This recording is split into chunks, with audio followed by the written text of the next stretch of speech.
जितिया व्रत चील सियार की कथा।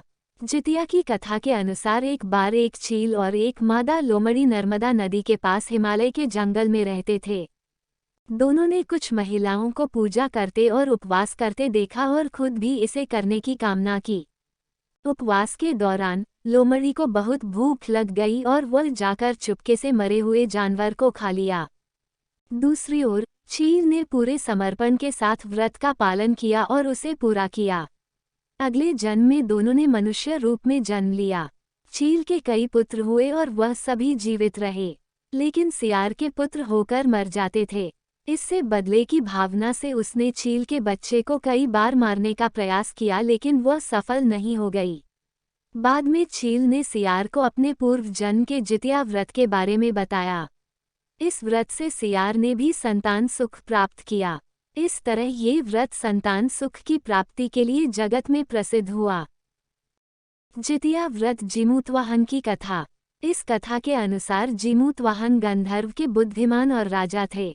जीमूतवाहन शासक बनने से संतुष्ट नहीं थे और परिणामस्वरूप उन्होंने अपने भाइयों को अपने राज्य की सभी जिम्मेदारियां दी और अपने पिता की सेवा के लिए जंगल चले गए। एक दिन जंगल में भटकते हुए उन्हें एक बुढ़िया विलाप करती हुई मिलती है। उन्होंने बुढ़िया से रोने का कारण पूछा। इस पर उसने उसे बताया कि वह सांप नागवंशी के परिवार से है और उसका एक ही बेटा है। एक शपथ के रूप में हर दिन एक सांप पक्षीराज गरुड़ को चढ़ाया जाता है और उस दिन उसके बेटे का नंबर था।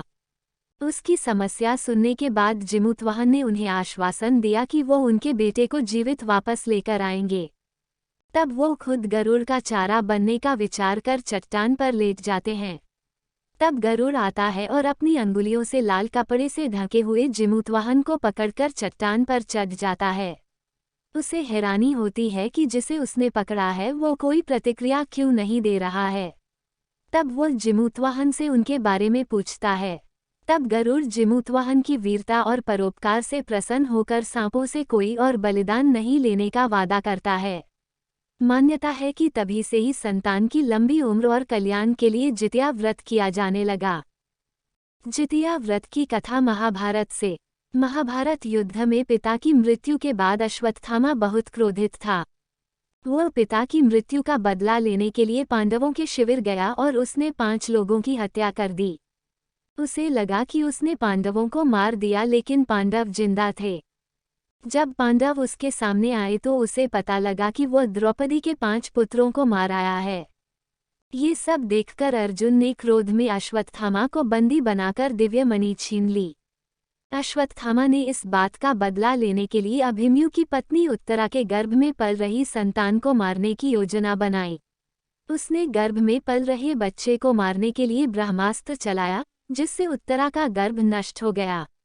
लेकिन उस बच्चे का जन्म लेना बहुत जरूरी था, इसलिए भगवान कृष्ण ने उत्तरा के मृत बालक को फिर से जीवित कर दिया। गर्भ में मरकर जीवित होने की वजह से इस तरह उत्तरा के पुत्र का नाम जीवित पुत्रिका और परीक्षित हुआ। तब से संतान की लंबी आयु के लिए जितिया व्रत किया जाने लगा।